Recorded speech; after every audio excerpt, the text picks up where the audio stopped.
नमस्कार, मैं रविश कुमार। आइए जानते हैं देश दुनिया की तमाम बड़ी खबरों को सिर्फ 10 मिनट में। लेकिन इससे पहले आप कहां से न्यूज देख रहे हैं हमें कमेंट में बताना बिल्कुल ना भूलें, और आपने इस वीडियो को लाइक नहीं किया है तो लाइक कर दें और चैनल को सब्सक्राइब कर लें। भारतीय सेना ने पहलगाम आतंकी हमले के जवाब में ऑपरेशन सिंदूर के तहत पाकिस्तान और पीओके में 9 आतंकी ठिकानों पर एयर स्ट्राइक की। इस संयमित कार्रवाई में पाकिस्तानी सैन्य ठिकानों को निशाना नहीं बनाया गया।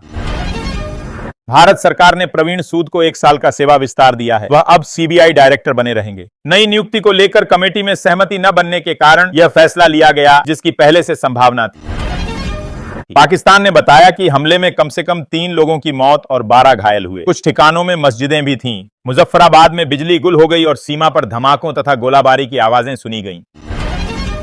ऑपरेशन सिंदूर के बाद पीएम मोदी ने नॉर्वे, क्रोएशिया और नीदरलैंड की अपनी 3 देशों की यात्रा रद्द कर दी। इन दौरों में कई अहम द्विपक्षीय बैठकें होनी थीं, लेकिन मौजूदा हालात को देखते हुए यह निर्णय लिया गया।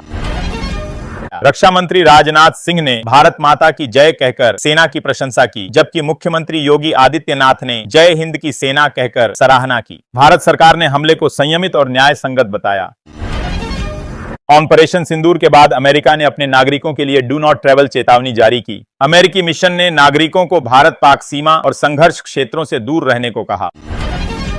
ऑपरेशन सिंदूर के तहत पाकिस्तान में 9 आतंकी ठिकानों को निशाना बनाया गया। विंग कमांडर व्योमिका सिंह ने मीडिया को इस मिशन की जानकारी दी। उन्होंने बताया, यह कार्रवाई पहलगाम में हुए आतंकी हमले के जवाब में की गई थी।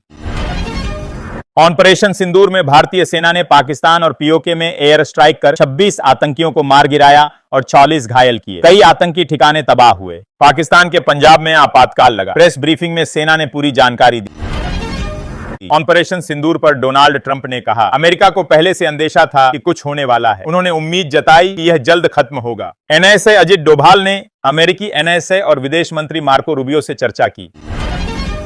भारत की जवाबी कार्रवाई के बाद एनएसए अजित डोभाल ने कई देशों के राष्ट्रीय सुरक्षा सलाहकारों से बात की। दुनिया ने आतंक के खिलाफ भारत का समर्थन किया। बैसरन हमले में मारे गए लोगों के परिजनों को न्याय का संतोष मिला। ऑपरेशन सिंदूर में मसूद अजहर की बहन, बहनोई, भांजा भांजी समेत परिवार के 14 लोग मारे गए। भारत ने जैश, लश्कर और हिजबुल के 9 आतंकी ठिकानों को तबाह कर पहलगाम हमले का बदला लिया, जिससे आतंकी नेटवर्क हिल गया। चीन ने पाकिस्तान की हालत पर दुख जताया और भारत पाक तनाव पर चिंता व्यक्त करते हुए शांति की अपील की।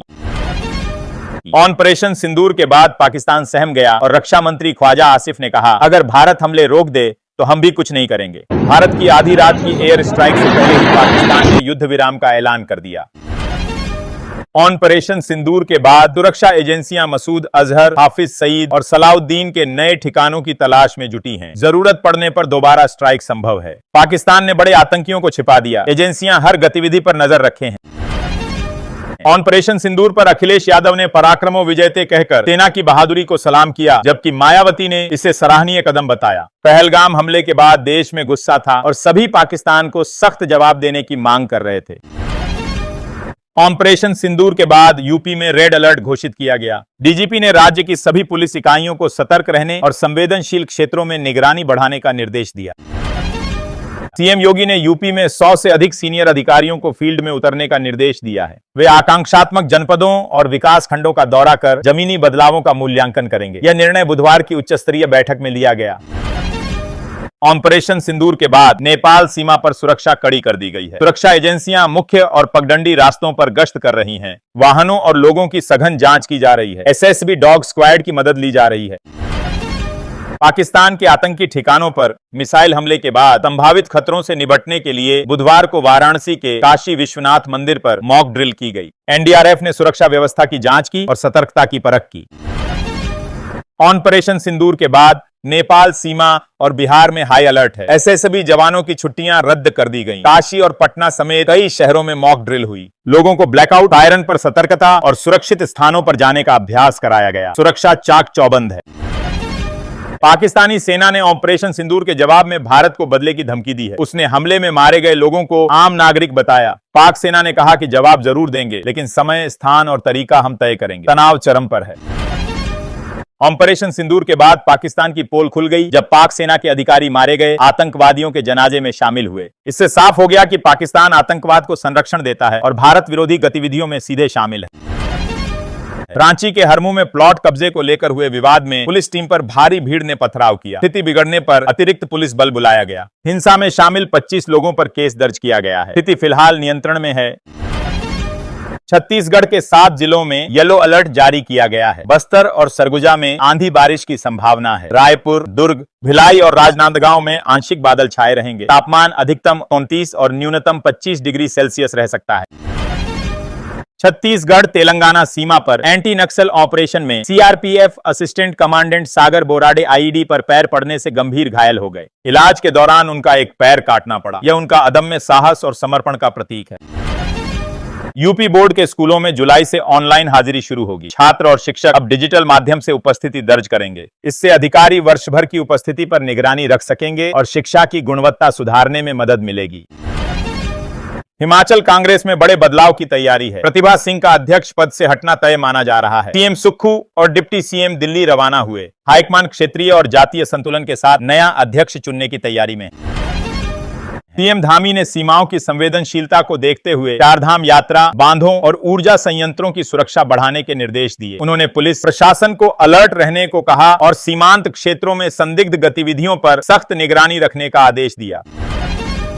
बनारस से हावड़ा के बीच बुलेट ट्रेन चलाने की योजना पर काम शुरू हो गया है। बिहार के आरा में जगदीशपुर प्रखंड के कई गांवों में भूमि अधिग्रहण की प्रक्रिया आरंभ है। यह हाई स्पीड ट्रेन तय गांवों की सीमा से होकर गुजरेगी।